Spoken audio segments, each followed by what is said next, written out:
Unknown, Henderson Field, Guadalcanal, 2,200 hours. In the suffocating darkness of the Solomon Islands, Private Robert Young Deere of the 164th Infantry Regiment checks his M1 Garand rifle one final time.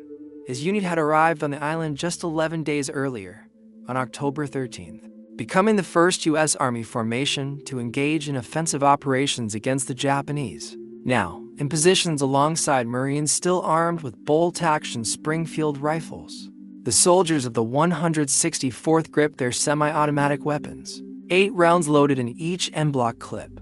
Through the oppressive humidity and the cacophony of nocturnal insects comes a sound that freezes the blood of every American soldier.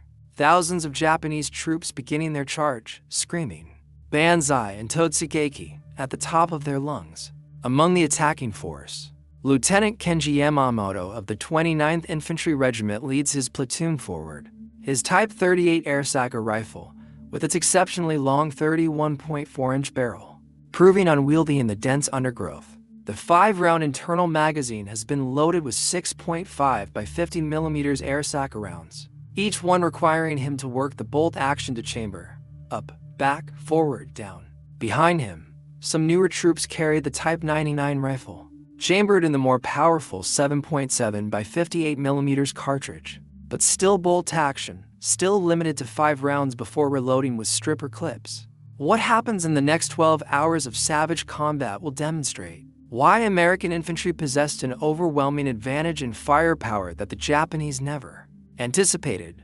The technological gap between the semi-automatic M1 Garand and the bolt-action Arisaka rifles would prove as decisive as any tactical doctrine, revealing how industrial innovation and mass production could determine the outcome of infantry combat in the world's first truly modern war. The battle about to unfold at Henderson Field would showcase a fundamental truth of the Pacific War, while Japanese soldiers displayed extraordinary courage and determination. They were handicapped by rifle technology that belonged to the previous war. The M1 Garand semi-automatic action, 8-round capacity, and powerful .30-06 Springfield cartridge gave American forces a rate of fire and stopping power that Japanese infantry, armed with bolt-action Arisaka rifles, simply could not match. This disparity in small arms capability would be multiplied across thousands of engagements throughout the Pacific theater, from the steaming jungles of New Guinea to the volcanic ash of Iwo Jima, contributing significantly to the eventual American victory. The M1 Garand emerged from the mind of Canadian-American designer John Canius Garand, who began work at Springfield Armory in 1919. After 17 years of development, testing, and refinement, the U.S. Army officially adopted his design on January 9, 1936, making America the first nation to issue a semi-automatic rifle as standard equipment to its infantry forces. The rifle fired the powerful .3006 Springfield cartridge, launching a 150-grain M2-ball projectile at 2,850 feet per second from its 24-inch barrel, generating 2,656 feet lb of muzzle energy. The genius of Garand's design lay in its gas-operated rotating bolt system. A small portion of propellant gas was tapped from a port near the muzzle, driving an operating rod that cycled the action automatically. Each pull of the trigger fired 1 round, with the gas pressure automatically ejecting the spent case and chambering the next round, without any manual intervention from the shooter. A trained soldier could accurately fire between 40 and 50 aimed shots per minute, compared to the 15 to 20 rounds per minute achievable with a bolt-action rifle. The 8-round en-bloc clip, inserted from above into the fixed magazine, could be reloaded in under 3 seconds by a practiced rifleman. The development process had not been without challenges. Early prototypes used a primer-actuated system that proved unreliable. The rifle was originally designed for the 276 Pedersen cartridge, but General Douglas MacArthur intervened in 1932, insisting on retention of the .3006 Springfield round to utilize existing ammunition stockpiles. This decision delayed production, but ultimately proved fortuitous as the powerful .3006 cartridge provided excellent long-range performance and stopping power. The Arisaka rifles trace their lineage to Colonel Nariakira Arisaka's original Type 30 design of 1897, developed to replace the inadequate Murata rifles then in service. By World War II, Japanese forces primarily fielded two variants, the Type 38, adopted in 1905, and the Type 99, introduced in 1939 to 1599th year of the Japanese calendar. The Type 38 fired the 6.5 by 50 mm semi-rimmed cartridge with a 139-grain bullet at 2,500 feet per second, generating approximately 1,650 feet lb of muzzle energy. The Type 99 used the more powerful 7.7 by 58 mm cartridge, firing a 180-grain bullet at 2,400 feet per second with 2,300 feet lb of energy. Both Arisaka variants were bolt-action rifles, with 5-round internal magazines loaded via 5-round stripper clips. The Arisaka action itself was remarkably strong. Post-war testing proved it was stronger than the American Springfield, British Lee Enfield, or German Mauser actions. The rifles featured an innovative safety mechanism that could be operated silently, and the bolt design incorporated a gas escape system to protect the shooter in case of a ruptured cartridge case. However, these engineering achievements could not overcome the fundamental limitation of manual bolt operation in an era of increasing firepower. The industrial disparity between America and Japan became starkly apparent in rifle production figures. Between 1936 and 1945, American factories produced approximately 5.4 million M1 Garand rifles. Springfield Armory led production with 3.5 million rifles, while Winchester Repeating Arms Company contributed 513,880 rifles.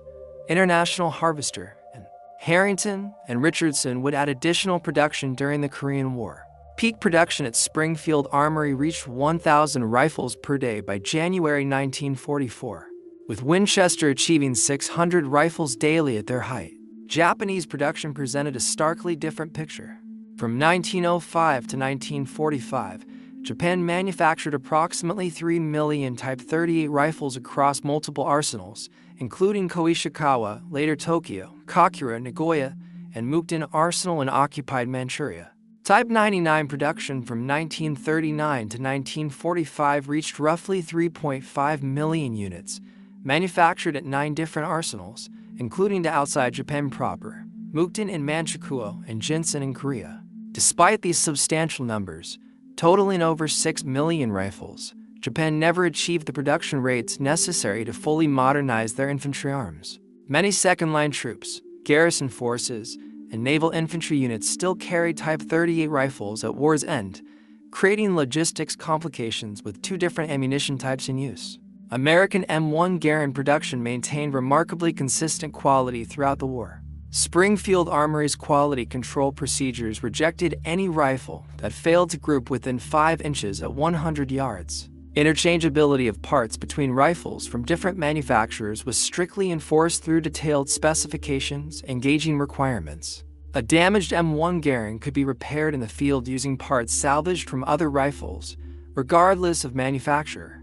The adoption of improved heat treatment processes in 1942 actually increased receiver strength. Over pre-war production, the finishes evolved for practicality rather than economy. The switch from blued steel to parkerizing improved corrosion resistance in tropical environments. Walnut stocks gave way to birch and other hardwoods due to walnut shortages, but functionality never suffered. Late war simplifications included stamped trigger guards replacing milled ones, but these changes were thoroughly tested to ensure reliability. Japanese manufacturing quality, conversely, deteriorated markedly as the war progressed. Early Type 99 rifles featured remarkable innovations. Chrome-lined barrels, actually the first military rifle with this feature, and aircraft sights with folding arms for leading aerial targets, dust covers to protect the action, and integral wire monopods for stability. The finish was a deep blue, and stocks were made from quality Japanese hardwood with precise inletting. By 1944, these refinements had vanished under production pressure and material shortages. Last-ditch rifles exhibited rough machining marks, simplified fixed rear sights to eliminate the complex ladder sight, wooden butt plates replacing metal, and inferior wood with poor fitting. Some final production rifles lacked even basic finishing, with visible tool marks on all metal surfaces. The chrome lining disappeared as chromium became scarce. Monopods were eliminated, and even the imperial chrysanthemum marking became crudely stamped rather than precisely rolled. The M1 Garand semi-automatic action provided multiple tactical advantages. Beyond simple rate of fire, after each shot, the soldier maintained his sight picture and cheek weld, while the rifle automatically cycled. This meant faster target reacquisition and more accurate follow-up shots. The operating rod, driven by gas pressure tap near the muzzle, cycled with sufficient force to function reliably even when fouled with mud, sand, volcanic ash, or carbon buildup from extended firing.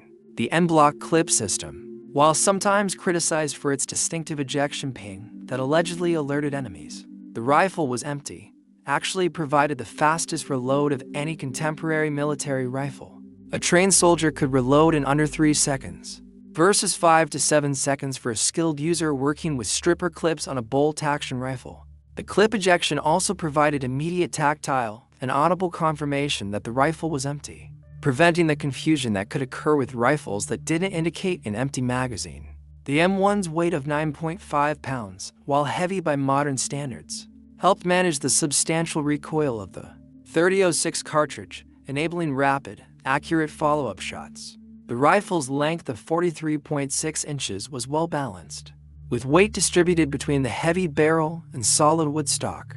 The two-stage military trigger, while not match-grade, provided consistent performance that soldiers could master with training. The Arisaka rifles, despite their robust construction and theoretical accuracy, suffered from inherent limitations of bolt-action operation that became critical in Pacific combat. After each shot, the soldier had to manually cycle the bolt through for distinct movements, rotating the bolt handle upward, pulling it fully rearward to extract and eject the spent case, pushing it forward to strip a fresh round from the magazine and chamber, it then rotating the handle down to lock. This process broke the shooter's firing position, disrupted sight alignment, and required 2 to 3 seconds even for a well-trained soldier.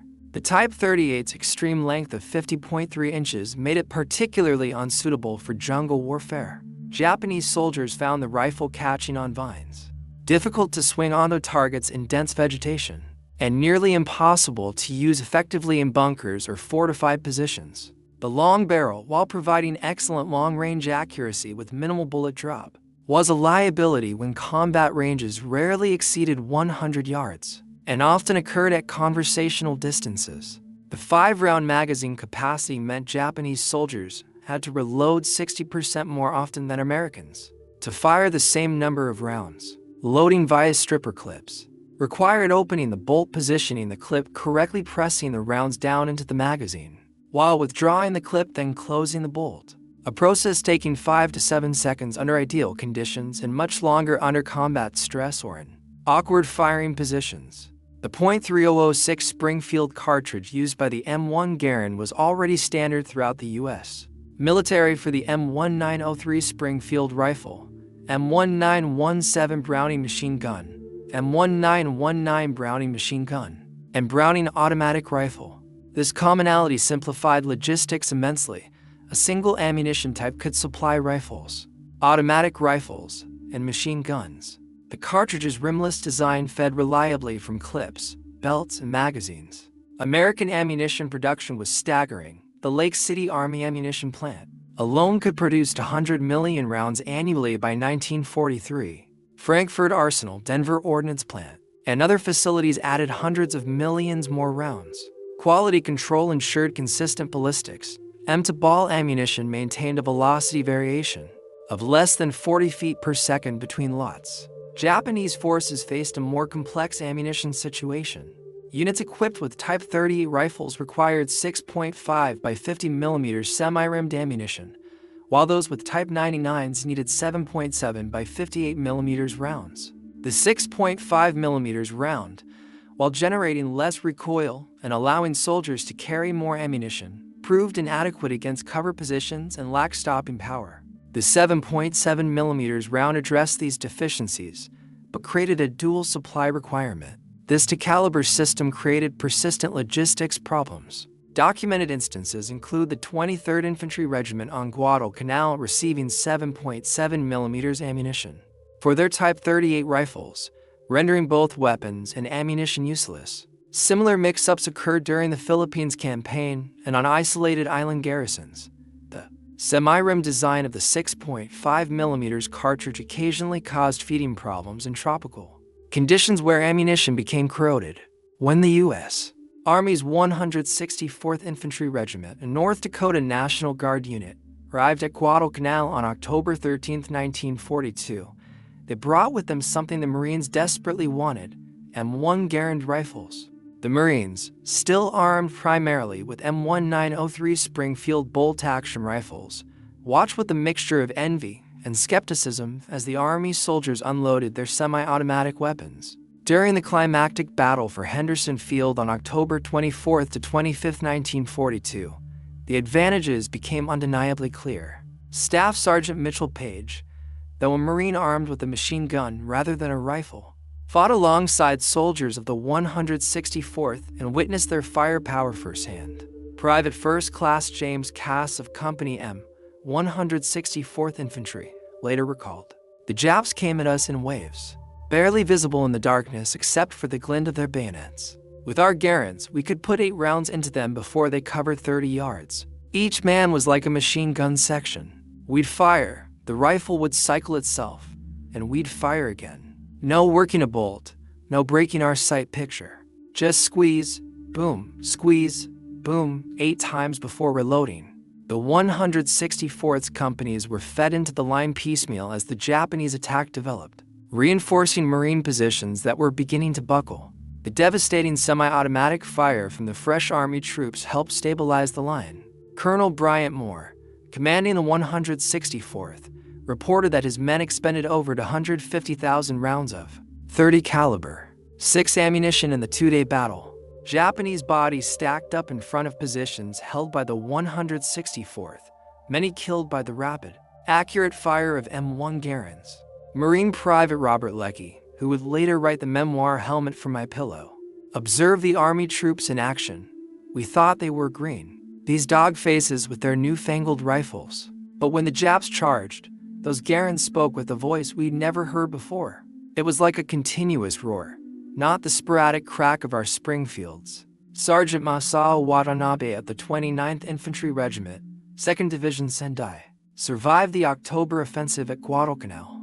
In his post-war memoir, discovered in Japanese military archives, he wrote, "We were told the Americans were soft, that our Yamato spirit would overcome their material advantages. Our officers assured us that 1 Japanese soldier was worth 10 Americans. But when we charged their lines that October night, it was like running into a wall of lead.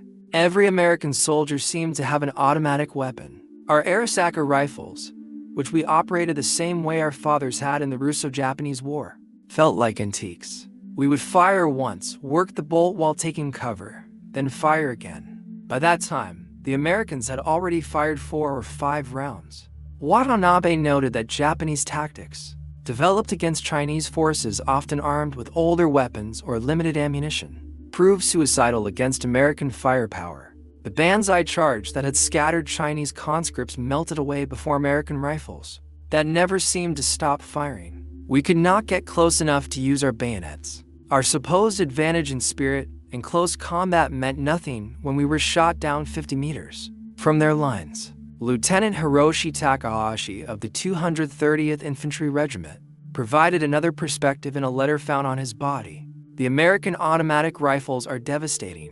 Each soldier can fire as fast as our light machine guns. When we advance, it sounds like we are attacking a position defended entirely by machine guns. Our men fall before they can work their rifle bolts for a second shot." At Cape Gloucester in December 1943, Marines of the 1st Marine Division, now fully equipped with M1 Garands, after their earlier experience on Guadalcanal, landed in torrential rain on New Britain. Private First Class Eugene Sledge, author of With the Old Breed, later wrote about the M1's performance in the horrific conditions. "That Garand was the most reliable piece of equipment we had. In rain that came down like waterfalls, in mud that sucked at you like quicksand, that rifle kept firing. The Japs with their bolt actions couldn't match our rate of fire. When they tried to set up positions in the jungle, we could put so much lead into the trees that leaves would fall like rain." Marine Sergeant John Bossalone, who would earn the Medal of Honor on Guadalcanal, primarily for his actions with machine guns, also carried an M1 Garand as his personal weapon. He noted, "The Garand gave every Marine the firepower of 3 men with bolt-action rifles. In the jungle, where you might only get a glimpse of the enemy for a second or two, being able to fire multiple shots without working a bolt meant the difference between killing him or him escaping to kill you later." During the Battle of Saipan in June 1944, the largest Banzai charge of the Pacific War saw over 3,000 Japanese soldiers assault American lines in a desperate pre-dawn attack. On July 7th, Private First Class Harold Agerholm of the 4th Marine Division, armed with his M1 Garand, helped repel the massive assault. Corporal John Miller recalled, "The Japs came at us shoulder to shoulder, screaming like banshees. Our Garands never stopped firing. As fast as we could pull the trigger, we fired. The ping of empty clips ejecting was constant, like some deadly music. The Japs with their bolt actions couldn't match our volume of fire. They'd get 1 shot off, maybe 2 if they were lucky, before our semi-autos cut them down." On Peleliu in September 1944, the 1st Marine Division faced Japanese forces who had learned from earlier defeats. Instead of Banzai charges, they defended from fortified positions. But even in this defensive role, the bolt-action Arisaka proved inferior. Marine Corporal R.V. Bergen recalled, "When we spotted a position, we could saturate it with rifle fire. 4 or 5 of us with Garands could put 40 rounds into a cave mouth. In the time it took them to fire 5 or 6 shots back, we'd keep their heads down while other Marines maneuvered with flamethrowers or demolitions." American training doctrine for the M1 Garand emphasized exploiting the rifle's semi-automatic capability while maintaining accuracy. At training camps across the United States, Fort Benning, Camp Perry, Fort Ord, and dozens of other soldiers spent weeks mastering their rifles. The standard qualification course required engaging targets from 100 to 500 yards, with emphasis on rapid target engagement and smooth trigger control. The Army's Field Manual 23-5, Basic Field Manual, U.S. Rifle Caliber .30, M1, specified that soldiers should achieve a sustained rate of 40 to 50 aimed shots per minute in combat. Training emphasized the sight picture hold, maintaining proper sight alignment between shots since the semi-automatic action didn't require breaking position. Soldiers learned to fire, observe impact, adjust, and re-engage quickly, taking full advantage of the M1's capability. Ammunition allocation for training was generous by any standard. Basic trainees fired a minimum of 210 rounds during qualification, with additional ammunition for advanced training. Combat units preparing for deployment often fired thousands of rounds per soldier. This extensive live-fire training built muscle memory and confidence that proved invaluable in combat. The Marine Corps, initially skeptical of the M1 Garand due to concerns about ammunition waste and degradation of marksmanship standards, eventually developed even more intensive training programs. Marine doctrine emphasized accurate volume of fire, not spray and pray, but rapid aimed shots that exploited the M1's semi-automatic action, while maintaining the Corps' traditional marksmanship excellence. Japanese marksmanship training, rooted in samurai traditions of precision and discipline, emphasized the philosophy of 1 shot, 1 kill, Ichijeki Hisatsu. This principle reflected both spiritual beliefs about the warrior's focus and the practical limitation of bolt-action rifles. Japanese soldiers underwent extensive training at long range, with the Type 38's exceptional accuracy at distance considered a primary virtue. The Imperial Japanese Army's training manual stated, "The spirit of the attack must be the primary weapon of the infantry. The rifle and bayonet are merely extensions of the warrior's will." This emphasis on spiritual factors over material ones would prove catastrophic against American firepower. Japanese soldiers trained extensively in bayonet fighting, with daily practice in kata-leg movements. The Type 38's exceptional length made it superior to most rifles and bayonet fighting in theory. However, Pacific combat rarely offered the clear, long-range shots for which Japanese soldiers had trained. The jungle terrain of Guadalcanal, New Guinea, and other battlefields limited visibility to mere yards. The Banzai charges that had succeeded against poorly equipped Chinese forces or colonial troops met devastating failure against semi-automatic rifle fire. The sound of massed M1 Garand fire became a psychological weapon in itself. The rapid, rhythmic crack of semi-automatic fire, punctuated by the distinctive metallic ping of ejecting clips, had a demoralizing effect on Japanese forces. A captured Japanese training document from 1943 instructed soldiers, "The American automatic rifles create a sound like many machine guns firing. Do not be discouraged by this volume of fire. Remember your spiritual superiority and press forward with determination." However, spiritual superiority proved inadequate against material reality. Japanese soldier Yukio Nakamura, captured on Saipan, told interrogators, "We were told Americans were cowards who relied on machines instead of warrior spirit. But their rifles that fired without stopping, it was like fighting against a machine, not men. Our officers told us to charge with our bayonets, but we were cut down before we could get close enough to use them." Conversely, American troops gained immense confidence from their firepower advantage. Marine Corporal James Russell recalled, "Knowing you could put 8 rounds downrange as fast as you could pull the trigger, it made you feel invincible. When the Japs charged, you didn't panic. You just started shooting and kept shooting until they stopped coming or you heard that ping, telling you to reload." At the squad level, the M1 Garand's advantage became even more pronounced. An American rifle squad of 12 men, armed with 10 M1 Garands and Browning automatic rifles, could deliver 400 to 500 aimed rounds per minute in sustained fire. A comparable Japanese squad with Arisaka rifles might manage 150 to 180 rounds per minute, assuming well-trained soldiers managing maximum bolt action speed. This disparity fundamentally altered small unit tactics. American squads could effectively conduct fire and maneuver, with one fire team laying down suppressive fire while another advanced. The volume of accurate semi-automatic fire could keep enemy heads down, allowing American forces to close with and destroy Japanese positions. Japanese squads, limited by their bolt-action rifles, struggled to generate sufficient suppressive fire while maintaining mobility. At company level, typically 200 men, the difference became overwhelming. An American rifle company could deliver devastating defensive fire against Japanese attacks. During the October 24th to 25th Battle for Henderson Field, companies of the 164th Infantry Regiment demonstrated this capability. Company G, 164th Infantry, reported expending 30,000 rounds of .36 ammunition in one night of fighting, an average of 150 rounds per man, while suffering only light casualties. The mathematics were inexorable. A Japanese battalion of 800 men conducting a banzai charge faced American companies capable of putting 8,000 aimed rounds downrange per minute. Even accounting for darkness, confusion, and fear, the volume of semi-automatic fire created kill zones that human courage alone could not overcome. The M1 Garand's superiority contributed directly to the success of the American island hopping strategy. American forces could land on Japanese-held islands, confident in their ability to establish and hold beachheads against counterattacks.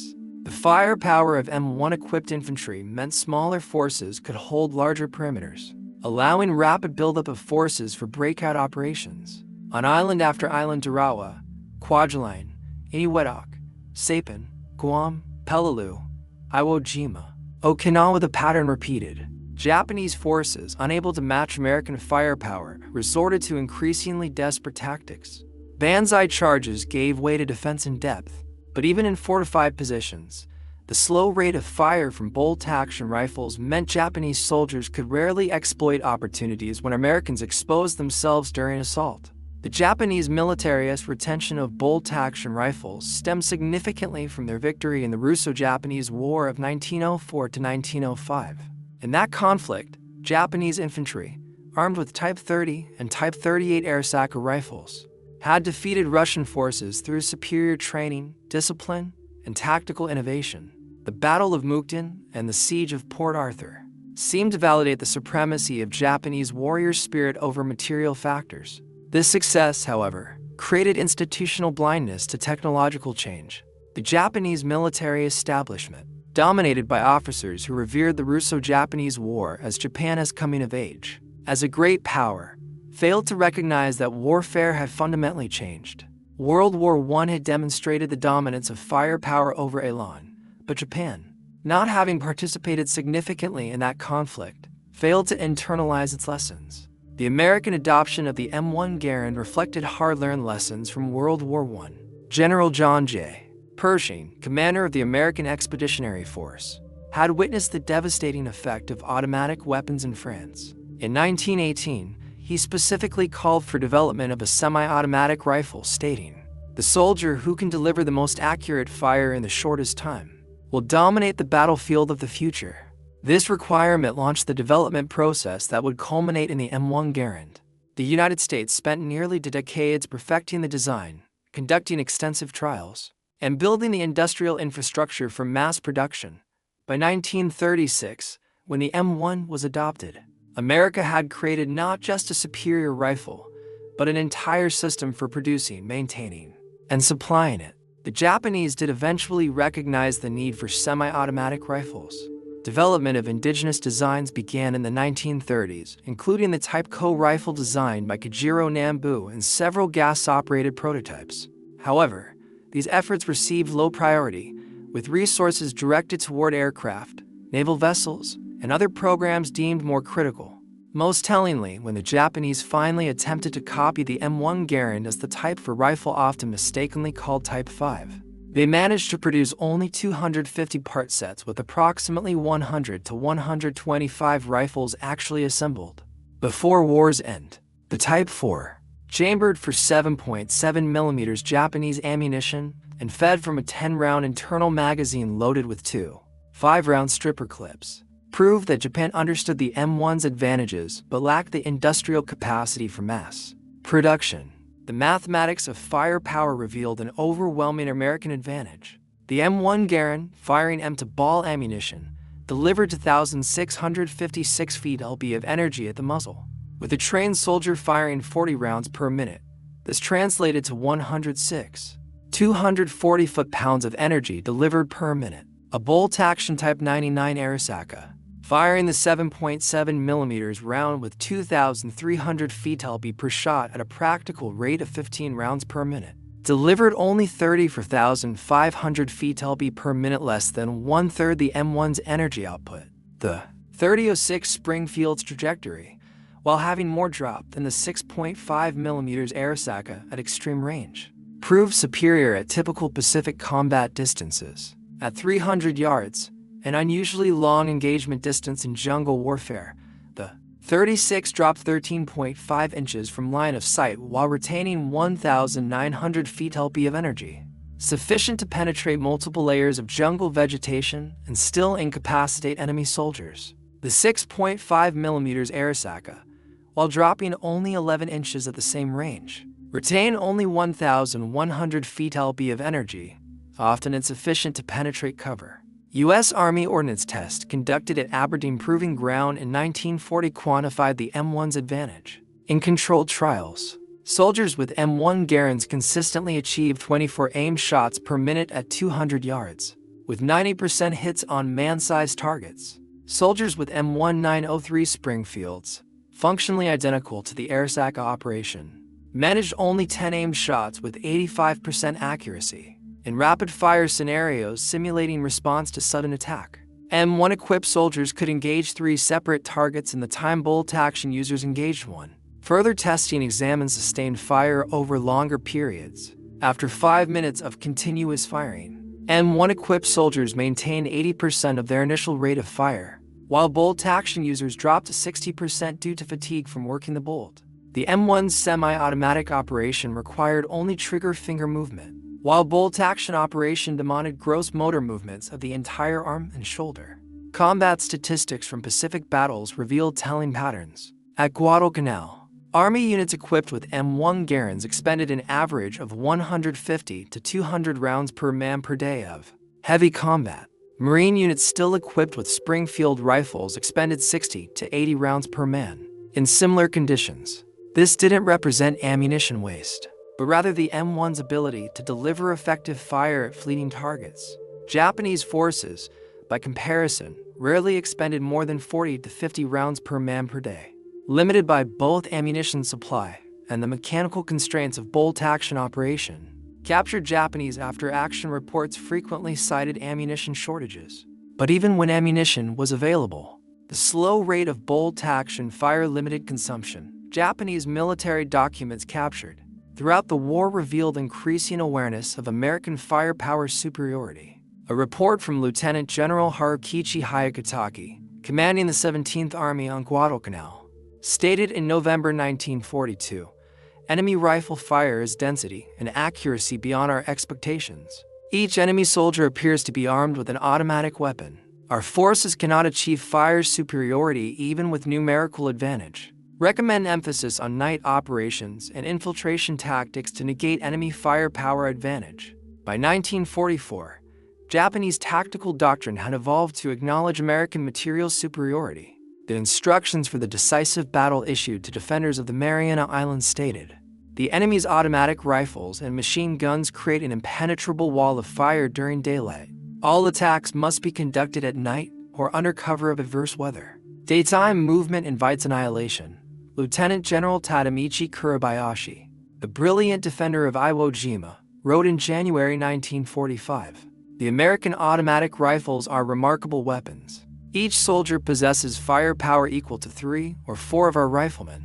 We must not waste lives in futile banzai charges against such firepower. Instead, we will make them pay for every meter of ground from fortified positions." His defensive strategy, avoiding suicidal charges in favor of defense in depth, prolonged the battle, but could not overcome American material superiority. The Japanese made several attempts to increase infantry firepower. The Type 100 submachine gun, introduced in 1942, was intended to provide automatic fire capability. However, production reached only about 27,000 units by war's end, insufficient to make a strategic difference. The weapon also fired the relatively weak 8mm Nambu pistol cartridge, lacking the range and stopping power needed for Pacific combat. More revealing was the Japanese effort to copy the M1 Garand itself. When American forces captured the Yokosuka Naval Arsenal in 1945, they discovered the Type 4 rifle program. The Type 4 program revealed that Japanese military engineers fully understood the M1's advantages, but lacked the industrial infrastructure to produce it in meaningful numbers. Beyond industrial limitations, Japanese military culture resisted emphasizing material factors over spiritual ones. Colonel Masanobu Tsuji, a staff officer who served in multiple theaters, wrote after the war, "We knew the Americans had superior weapons, but to acknowledge this openly would have destroyed troop morale. We had to maintain belief in spiritual superiority even as our soldiers were mowed down by American automatic weapons." This cultural resistance extended to training, even as late as 1944. Japanese infantry training emphasized bayonet practice and night infiltration over marksmanship. The official infantry manual devoted 3 pages to rifle marksmanship, but 12 pages to spiritual preparation and bayonet fighting. This imbalance reflected deep-seated beliefs about the nature of warfare that technical realities could not easily overturn. The Battle of Okinawa, April through June 1945, provided the ultimate test of American firepower versus Japanese determination. Here, on Japan's doorstep, 180,000 American troops faced 120,000 Japanese defenders in what would become the bloodiest Pacific battle. The Japanese, under Lieutenant General Mitsuru Ushijima, had learned from previous defeats. Instead of wasteful banzai charges, they prepared elaborate defensive positions in Okinawa's rocky terrain.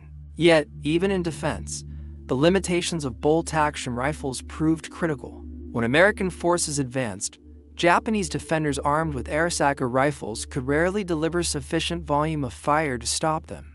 Private First Class Desmond Doss, the conscientious objector medic who would receive the Medal of Honor, later described the sound of American rifles supporting his rescue efforts.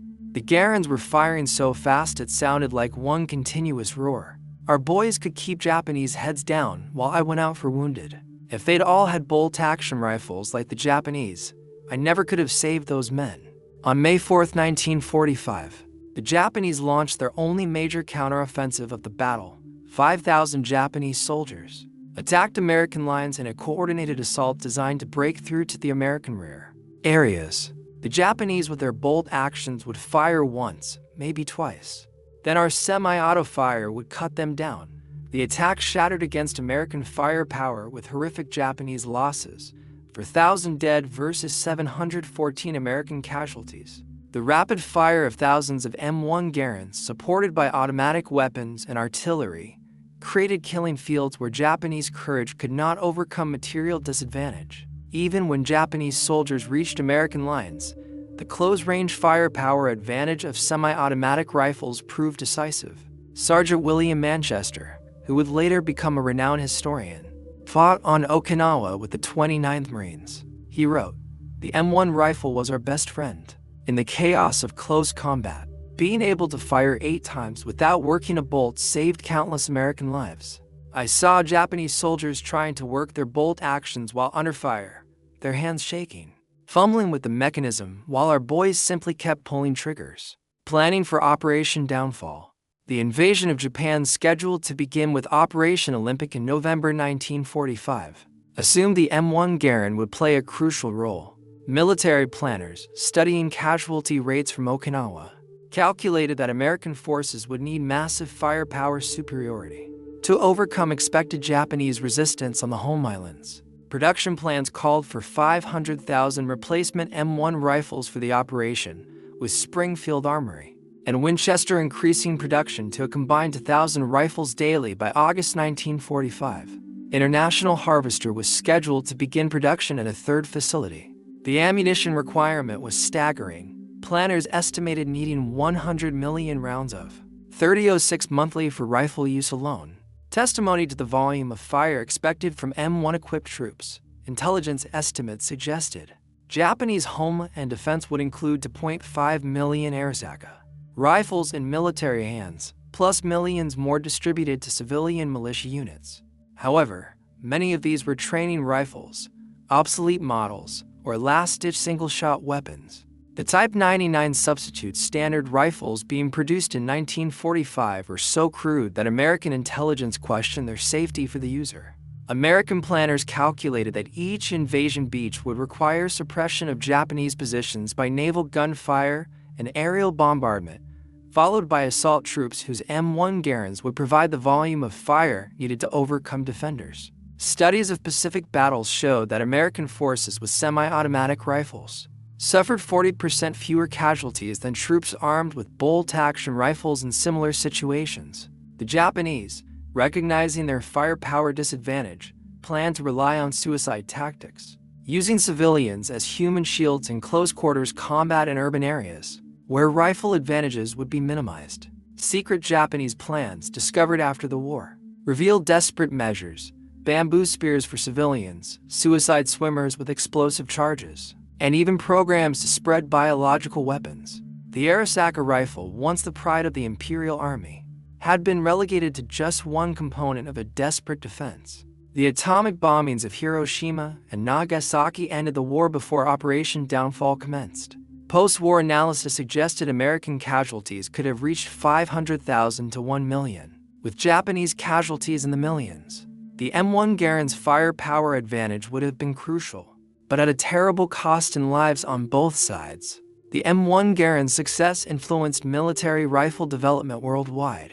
The Soviet Union, which had struggled with limited production of its SVT-40 semi-automatic rifle during World War II, developed the SKS carbine, directly influenced by captured M1 Garands. China's Type 56 carbine was essentially a copy of the Soviet SKS. France developed the MAS-49, taking lessons from both the M1 Garand and their own pre-war semi-automatic experiments. Even Britain, traditionally conservative in small arms adoption and satisfied with their Lee-Enfield rifles, during the war, began developing semi-automatic rifles immediately post-war. The Belgian FN-49, the Swiss STG-W57, and the Italian BM-59 all reflected lessons learned from America's semi-automatic success. In World War II, the M1 Garand continued serving through the Korean War, where it again proved superior to bolt-action rifles used by Chinese and North Korean forces. In the early stages of that conflict, American forces in Korea, armed with M1 Garands and supported by automatic weapons, repeatedly stopped massive Chinese human wave attacks reminiscent of Japanese banzai charges. The rifle served until gradually replaced by the M14 in the late 1950s and early 1960s. In a remarkable historical irony, the United States equipped the newly formed Japanese self-defense forces with M1 Garand rifles. In the 1950s, Japanese soldiers who had faced the weapon now trained with it. experiencing firsthand the firepower advantage their predecessors had faced. The JSDF received approximately 150,000 M1 Garands through American military assistance programs. Japanese veterans interviewed in the 1960s consistently cited American firepower, particularly the M1 Garand, as a decisive factor in their defeat. Saburo Sakai, Japan's leading surviving fighter ace, stated, "We could match American courage. We could match American tactics, but we could never match American firepower. Every G with his automatic rifle was worth 3 of our soldiers." Today, both the M1 Garand and Arisaka rifles are highly sought after by collectors, though for different reasons. The civilian marksmanship program has sold over 500,000 surplus M1 Garands to American citizens since its inception, making it one of the most common military collectibles. The rifle's distinctive ping has become iconic in popular culture, featured in countless war films, television shows, and video games. The M1's reputation as the greatest battle implement ever devised, General Patton's famous assessment remains unchallenged among World War II infantry weapons. Modern shooting competitions still feature M1 Garand matches, with the rifle proving remarkably accurate even by contemporary standards. Japanese Arisaka rifles, particularly those with intact imperial chrysanthemum markings, are prized collectibles. The chrysanthemum, symbol of the emperor, was typically ground off rifles before surrender, making intact examples rare and valuable. Modern testing has proven the Arisaka action to be exceptionally strong, stronger even than the Mauser or Springfield actions. But this strength could not overcome the fundamental disadvantage of bolt-action operation. Interestingly, both rifles have seen combat in the 21st century. M1 Garands have appeared in conflicts in the Middle East, supplied decades ago through military aid programs. Arisaka rifles have been documented in use by insurgent forces in Afghanistan and Myanmar, testament to the durability of the design even if tactically obsolete. There, on that October night at Henderson Field in 1942, as Private Robert Young Deere of the 164th Infantry Regiment and thousands of other American soldiers demonstrated the devastating effectiveness of semi-automatic rifle fire, they were proving a fundamental truth of modern warfare.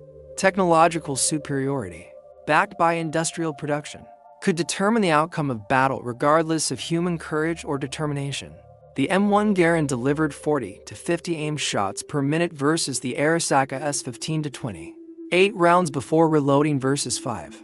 Semi-automatic operation versus manual bolt manipulation. Weight of fire that could stop a banzai charge in its tracks versus single shots that required breaking sight picture to chamber the next round. These mathematical realities, multiplied across millions of individual firefights from Guadalcanal to Okinawa, helped determine the Pacific War's outcome. Lieutenant Kenji Yamamoto, who led that charge on October 24, 1942, with his Type 38 Arisaka, did not survive to see the dawn. His rifle, with its exceptional accuracy and admirable construction, its smooth bolt action and strong receiver, could not overcome the wall of semi-automatic fire that met his attack. Found after the battle, his weapon had 3 rounds remaining in the magazine. He had managed to fire only twice while advancing 100 yards, under the concentrated fire of M1 Garands. Around him lay dozens of his soldiers, most with full or nearly full magazines in their Arisakas, having been cut down before they could effectively return fire. The story of the M1 Garand versus the Arisaka rifles ultimately tells a larger truth about World War II in the Pacific, that courage and determination, while admirable and necessary, could not overcome the arithmetic of firepower. The United States had produced 5.4 million M1 Garands by war's end, ensuring that virtually every American rifleman possessed semi-automatic firepower. Japan, despite producing over 6.5 million rifles total, never escaped the technological constraints of bolt-action operation, never could match the volume of aimed fire that semi-automatic rifles produced. General George S. Patton's assessment of the M1 Garand as the greatest battle implement ever devised was not hyperbole but mathematical fact. From the steaming jungles of Guadalcanal, where the rifle first proved its worth in American Army hands, to the volcanic ash of Iwo Jima, where Marines used it to break Japanese strongpoints, from the monsoon-soaked horror of Cape Gloucester to the desperate urban combat anticipated for Japan itself, The M1 Garand proved itself as more than just a rifle. It was a war-winning weapon that gave American forces a decisive edge. In the most brutal theater of the world's most terrible war, the distinctive ping of an ejecting en-bloc clip became the sound of American victory in the Pacific. A sound that meant 8 enemy soldiers would never reach American lines. A sound that meant another Japanese position had been suppressed, another island secured, another step taken toward Tokyo Bay. Against it, the bold action Arisaka, for all its virtues of strength and accuracy, was simply fighting the last war with the last war's technology. In the final analysis, the Pacific War was won not by any single weapon or battle, but by the cumulative effect of American industrial might and technological superiority. The M1 Garand stood as perhaps the most visible symbol of this advantage. At the individual soldier level, every G or Marine with an M1 possessed the firepower of 3 enemy soldiers, an advantage that no amount of spiritual training or warrior tradition could overcome. The Japanese soldier, brave as he was, dedicated as he was, skilled as he was, could work his rifle bolt only so fast. And in modern war, rate of fire multiplied by accuracy equaled survival. The Arisaka rifles now rest in museums and private collections, respected for their quality and historical significance. The M1 Garand likewise has passed into history, though many still function perfectly on rifle ranges across America. But in their time, in the desperate struggle across the Pacific, one was clearly superior to the other. The semi-automatic rifle had made every American soldier a base of fire unto himself, and that advantage, multiplied across the vast expanses of the Pacific theater, helped ensure Allied victory. The last word belonged not to courage or spirit, but to the mechanical precision of gas-operated semi-automatic fire. 8 rounds, 1 pull of the trigger, each before that distinctive ping announced it was time to reload and continue the fight.